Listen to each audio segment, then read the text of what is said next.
Excellent. Well, hey, good morning, everybody. Thank you for taking some time to join us this morning on this wonderful rendition of our bi-weekly podcast. We haven't come to you for a while, since September 3rd, actually, and I haven't been on it since mid-August. So we got a special show today. The parents have let the kids kind of run the program here. Ken and Chris are out volunteering. They left the fridge stocked, so we're going to go ahead and throw a party. Anyways, jumping right into it, super grateful for a lot of things that have just recently happened in my life. The reason why I wasn't on that September 3rd podcast was actually because I was getting married. So pretty exciting stuff. Yeah, I'm now a married man, pun intended. So hard to not be grateful for anything but that at this moment. And married life is everything in which everybody has made it out to be. And I've loved every second so far. We'll continue to do so. But anyways, Zach, what's your gratitude for today? Yeah, thank you, Mike. Pretty much a broken record here, but just extremely grateful to watch the growth of a child. And my son, he's 9 months old now and starting to take steps, which is a big deal.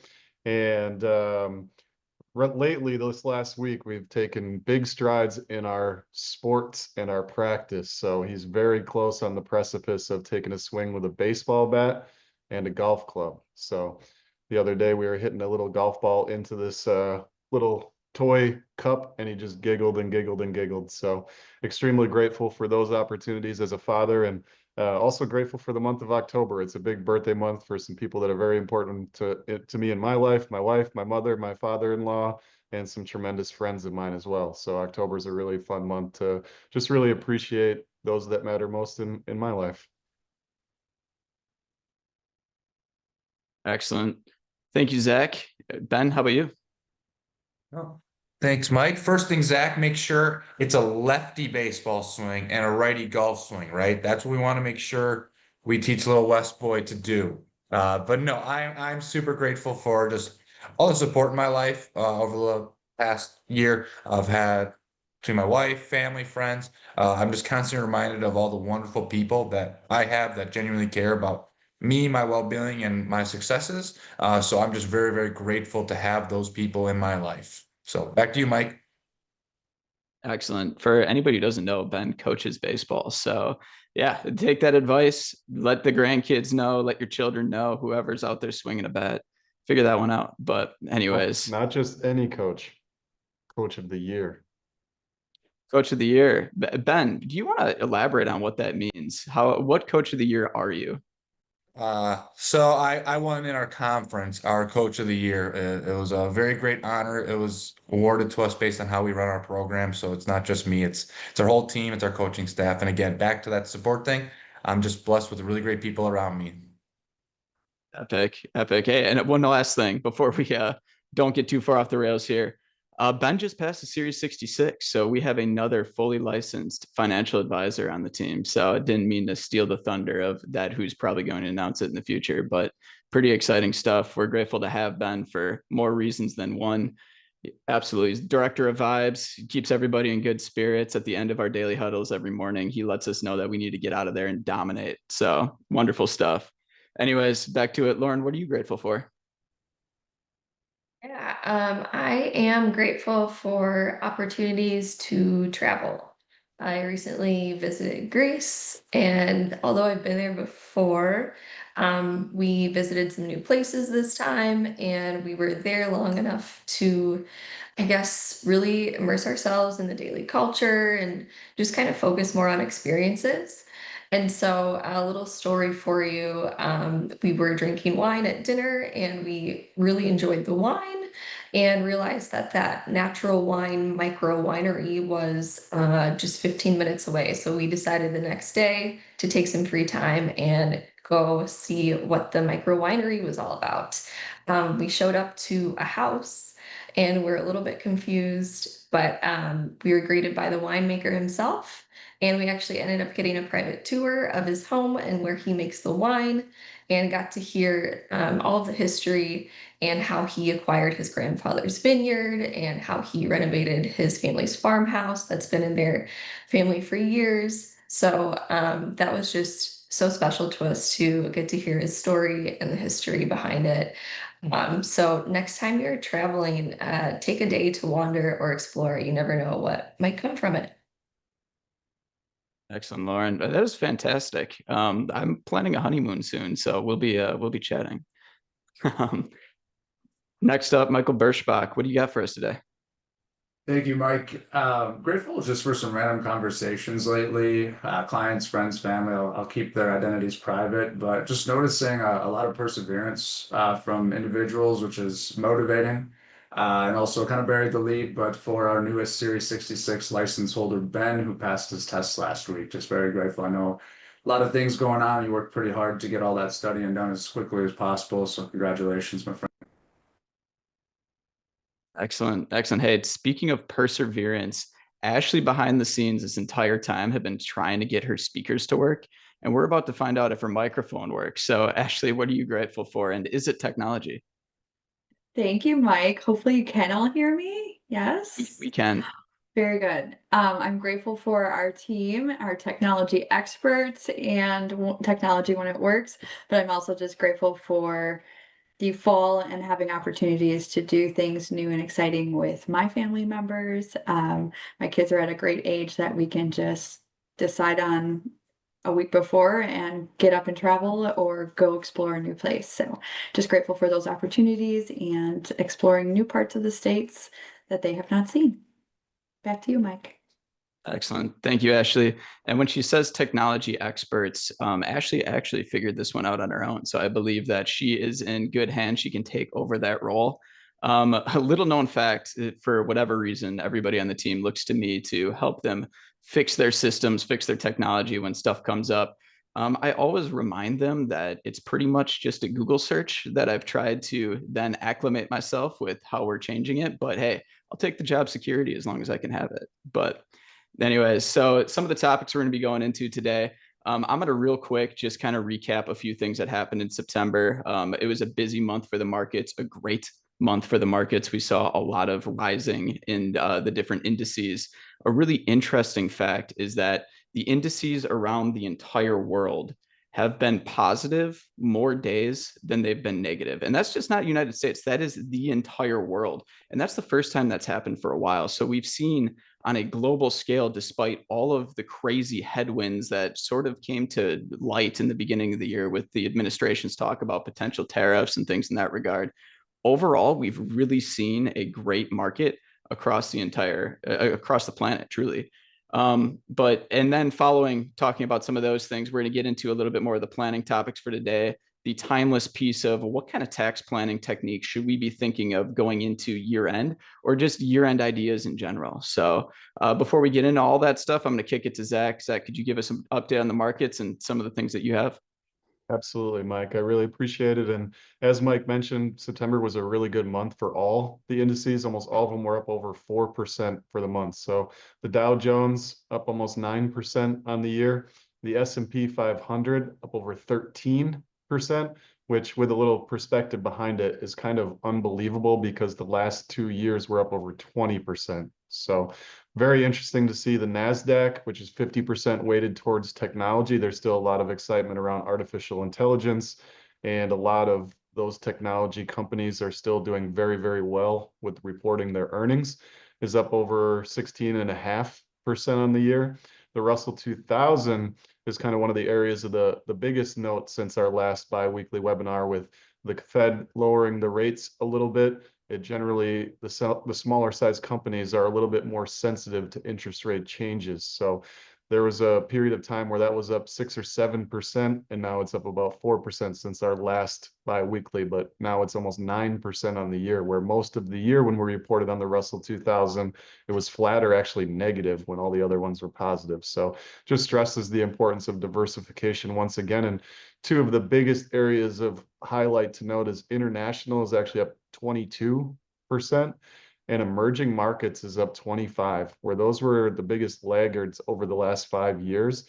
And the biggest mistake that most people made is they looked at their potential large cap growth or large cap individual holdings and were like, man, these have done so well. Let's put more money into those, and shifted out of the ones that didn't do as well and did it at the worst time. So that's some things that we've seen from new people coming in here and just conversations throughout the industry. And I really love that word perseverance. It's very personal to me. It's how I was raised on, with watching my dad with certain things that he went through work, and it's kind of a family tenet, but it really is important to think about with our financial plan, because right now with markets in the last 3 years, it's been pretty easy for the most part. Almost every time we're looking at our statements, we're looking at new highs where perseverance really isn't required right now. But we kind of view things the opposite. You've heard it from us many times before, but we can't say it enough, is that we are ready for when perseverance matters once again, whether it's through a correction, whether it's through something unknown that happens. A correction will occur.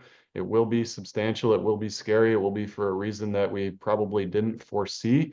But that's where it comes with that perseverance and the faith, patience, and discipline of what we do. And also kind of to that, we say it a lot, but it's extremely important now as we open those statements and see potentially the biggest balances we've seen so far, to be very careful pegging that top dollar amount, that there's a difference between price and value when it comes to our scenario, and the price is potentially high right now where the value might be a little bit lower. So when we plan for things like retirement or expectations coming ahead, we're always building in a 20% correction. If we can make it work off of that, then we're extremely confident in the overall scenario. So leading into the financial planning and end of year planning, we could spend probably a full hour and a half with the changes with the One Big Beautiful Bill Act, the OBBA, and how it impacts end of year planning this year. And some of it is going to be really interesting. You might want to give your CPA a hug next April, because there's going to be a lot of changes, a lot of confusion with some of these rules. But the one that I wanted to touch on before passing it back to the rest of the team here is the combination of a Roth conversion plus this new bill that came through. So for those of us 65 and older, there's something that you might have heard about, or we talked about it previously, but there's an extra senior deduction. So if you're 65 and older, you could qualify for an additional 6,000 deduction on top of the standard deduction, or even on top of your itemization. If you're married, it could be 12. So if we're taking the standard deduction and we fall within the income limits, we could have a standard deduction this year of $46,000, which is pretty substantial. That could be $1,000 or so saved on taxes this year, depending on your scenario. So the phase outs for that, if you're filing singly, start at 75,000 of modified adjusted gross income. So that's before your deductions come into play. And the phase out ends at 175,000. Again, that's filing singly. If you're looking at married filing jointly, the numbers are 150,000 of modified adjusted gross income up to 250,000. So if you're above 250,000, you don't qualify for that standard deduction. But how it fits into end of year planning is that we're kind of taking a look and calculating it out. Does it make sense to do a conversion when we normally wouldn't? Maybe we're already taking required distributions, and that's kind of stopped us from taking a Roth conversion because we have to satisfy the required minimum distribution first. Where this year with that extra deduction, it may make sense to do what we call micro or tactical conversions. But the biggest key is that we don't want to get too far into, if we're right on the edge of that modified adjusted gross income number, that Roth conversion kind of changes the amount that's actually taxed. It could be, not a very efficient Roth conversion. So we're really looking at those, and Roth conversions in general are still one of our best planning tools in our quiver, if you will. And if our income is lower now than what we expect it to be in the future, a Roth conversion could make great sense. So we always wait generally for the bigger size of the conversions until the end of the year. So if it applies to you, we'll be reaching out to you and going through your scenario to see if it makes sense. But keep that in the back of the mind, that with this extra senior deduction, if you will, it could make sense to look at conversions before year end. I could go into that way more detail, but with that, Mike, I'll pass it back to you. Thanks, Zach. Really appreciate it. So in that same breath, when we think about some of the year-end tax planning, the opportunities that we have to us, and Zach made a great comment about CPAs and them being your best friend. They are some of our best friends as well, because they help us make the decisions upon what we want to do to optimize your tax scenario. So our advice is often followed up with, I would like to talk to your CPA about this. If you are your own tax preparer, we can walk through the steps and talk about what we're considering and help you come to the conclusion about what the best course of action may be when it comes to a micro Roth conversion or a larger Roth conversion to take advantage of historically low tax brackets across the entire, taxable universe, if you will. One of the things that I want to mention, and Zach did a really nice job talking about and always reinforcing the idea of markets being at all-time highs, pegging that all-time high.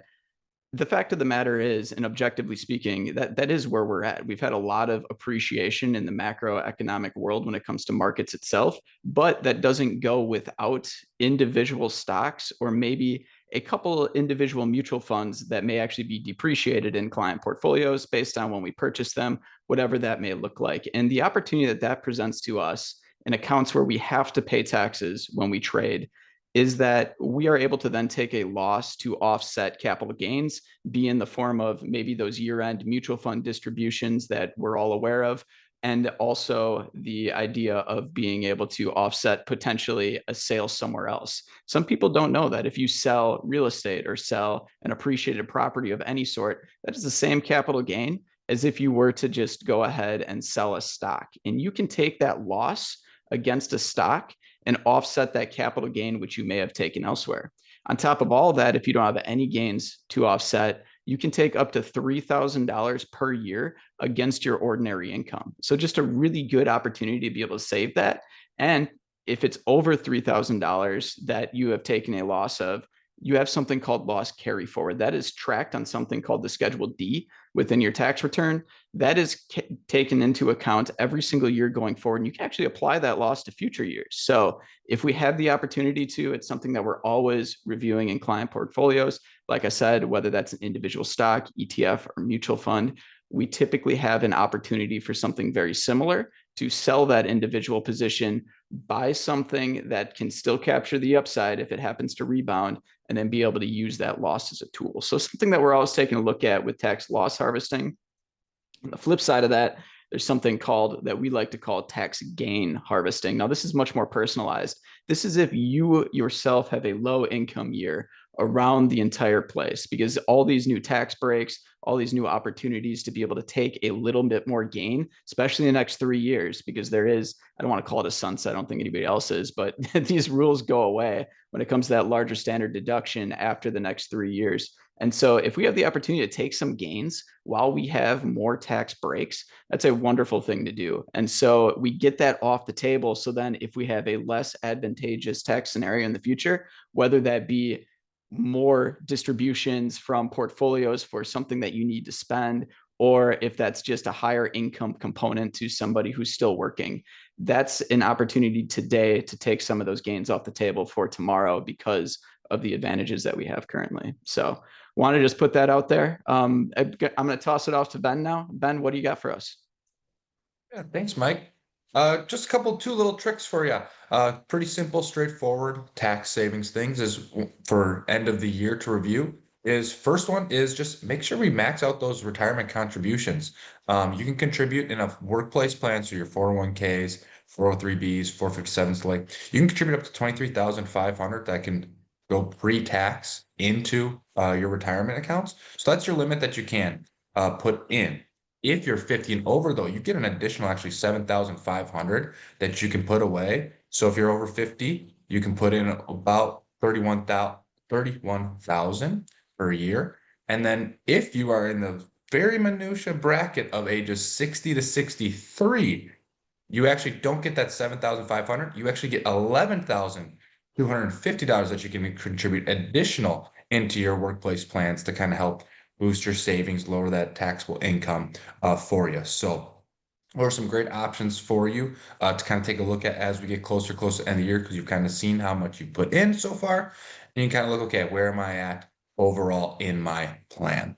And then there's another great little savings tool. It's called health savings accounts, or HSAs. These are another great tool for if you have a high deductible plan, you're eligible to save towards this. You can contribute up to 4,300 for self, and if you're in a family, up to 8,550. This is a really cool, unique account because it goes in tax-free, it grows tax-free, and comes out tax-free if it's used for a qualified medical expense. So it's a really great way to save. So as those medical things kind of come up, because as we all know, you never know when they're going to come. But if you have that, it's a great little tax savings for you there. So those are two quick, really simple ways. Just make sure, hey, are we maxing out those opportunities that we have at our disposal? So Mike, back to you. Excellent. Thank you, Ben. One thing that I want to add with all of these different strategies when it comes to, I know we're focusing on year-end planning. And so why are we considering these year-end strategies? Well, truly they're strategies that we look at throughout the entire course of the year. But what we end up having is the opportunity to be able to get a better viewpoint of the entire tax picture. And so that's where tax planning strategies really come in handy. At this point in time, as Ben said, you kind of have this backwards look of how much you've contributed to year to date. Now we have the opportunity to either top those off or just have a plan or strategy to maybe look at that before we file our taxes next year, because you do have until April 15th of the following year to be able to make that prior year contribution for those Roth IRAs, those traditional IRAs, those in that regard. So absolutely. All right, Michael, what do you have for us? Couple of things to add. Thanks, Mike. First and foremost, pretty straightforward, but make sure you take your required minimum distribution for 2025, or your RMD, as it's typically called.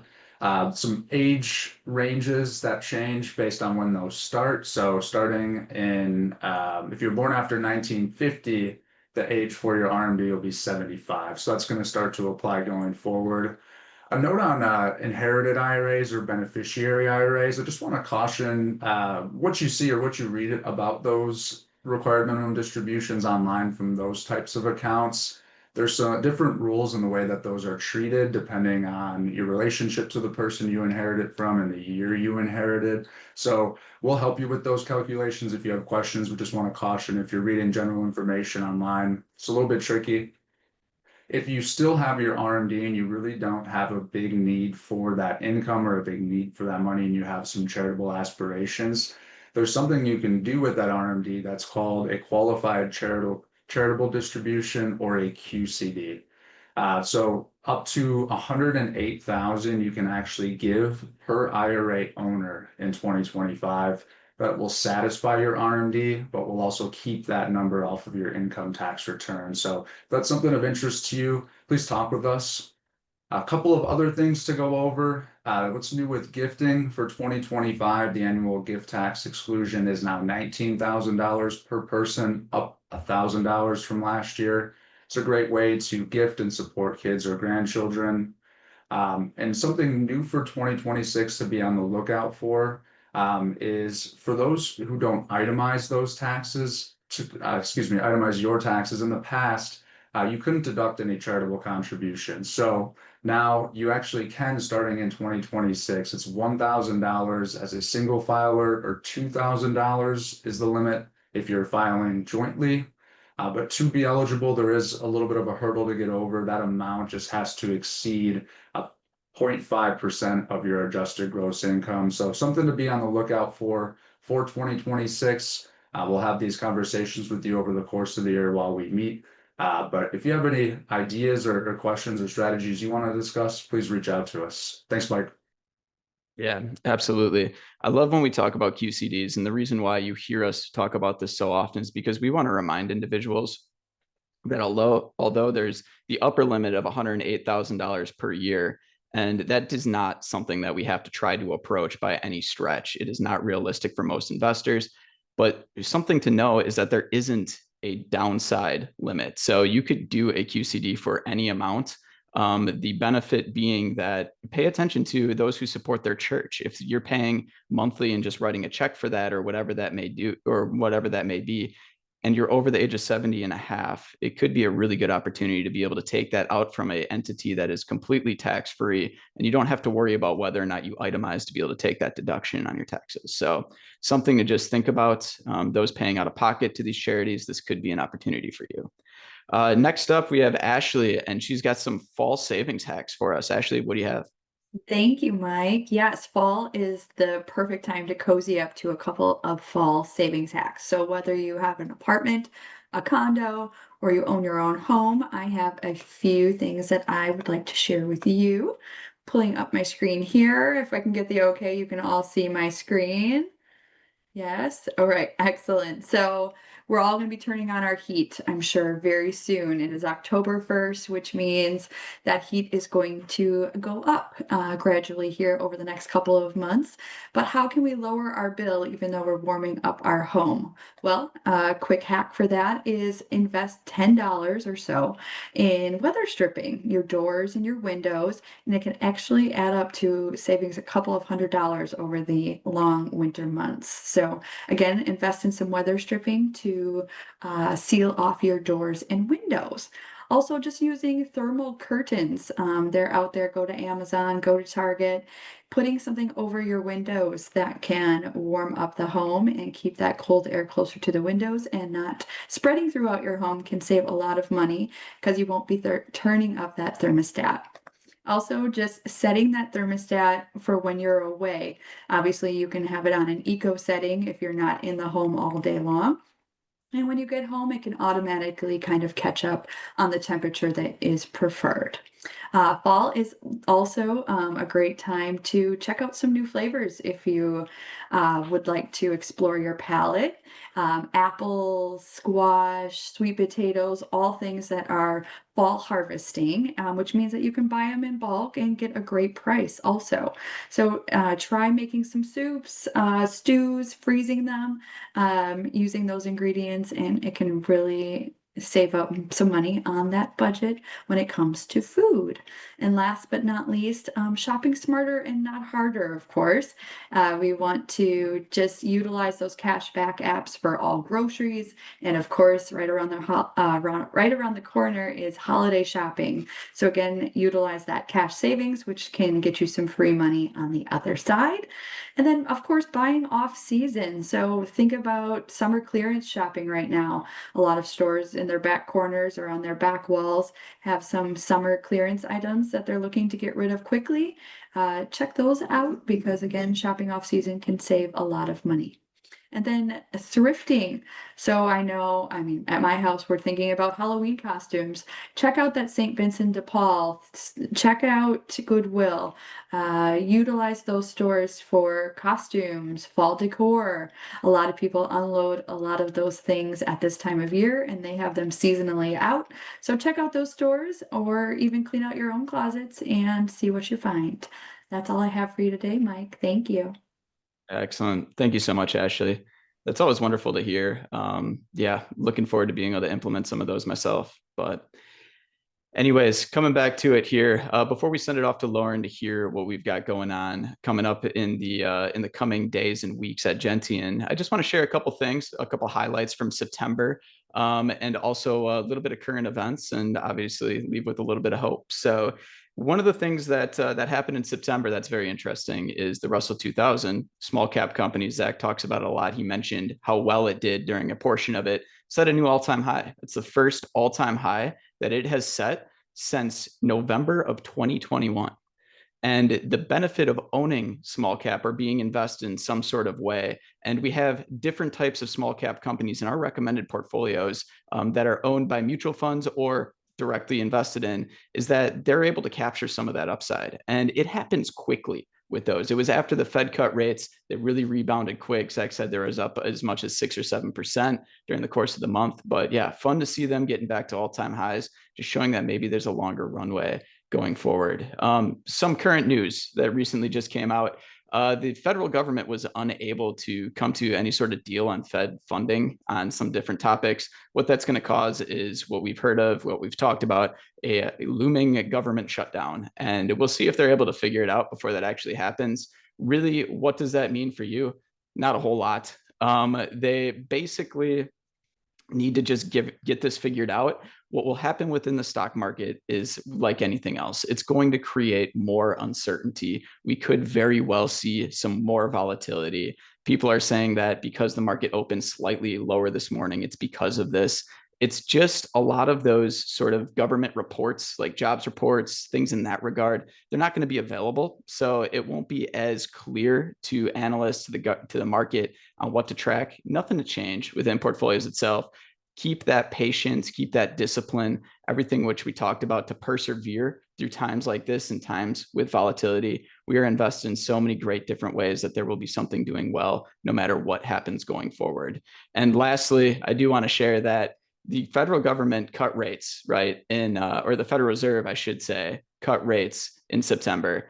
And only 16 times, actually, that's the 16th time that they've done that. So those 16 times that they've cut rates within 1% of all-time highs, on average, the year following, the market was up 15%. So let me say that one more time. 16 times previously, the Federal Reserve has cut rates within 1% of equity markets being at all-time highs. On average, the following year's return, looking out 12 months ahead, the market was up 15%. So kind of an interesting stat. We'll see if it comes to fruition again. Anyways, with that, I want to send it out to Lauren. Lauren, what do we got going on? What can everybody watch out for? Thank you, Mike. So yeah, I cannot believe it's October already. But we have a good handful of events coming up here before the end of the year. So beginning on Monday, October 13th, just want to make a note here. So that's Columbus Day and Indigenous Peoples Day. So we wanted to let you know that there's no mail service, and there also will not be any money movement to banks on that day. And then our next biweekly video podcast is Wednesday, October 15th. That topic is Fall into Better Credit, Smart Moves for a Stronger Score. On Wednesday, October 15th, same day, we have our October Birthday Club. Tuesday, October 28th, we have our Appleton Fall Gifting and Tax Workshop. And then Wednesday, October 29th is our Milwaukee Fall Gifting and Tax Workshop. And then moving into kind of the rest of the year here, I just want to give you some save the dates. Our November Birthday Club will be November 12th. We have a health and wealth session with Michelle Norris. That will be Thursday, November 20th. Our December Birthday Club is Wednesday, December 3rd. And our holiday movie event at Marcus at the North Shore Cinema is Saturday, December 6th. And then remember, all of these do require you to register or RSVP to the event. You can find those links either on our website under the events tab or in our Gentian happenings that comes to your email. That's all I have. Excellent. Thank you so much, Lauren. And thank you to all of you who stuck with us throughout this entire presentation. It's always a joy when I wake up to a quick message from Zach asking if I would like to run the biweekly podcast, and the answer has been a resounding yes. So I appreciate the opportunity to speak. I appreciate the time that you all spend with us, and I hope everybody has a great rest of the week. And until next time, in the great words of Ben Renicky, let's get out there and dominate. Thanks, everybody.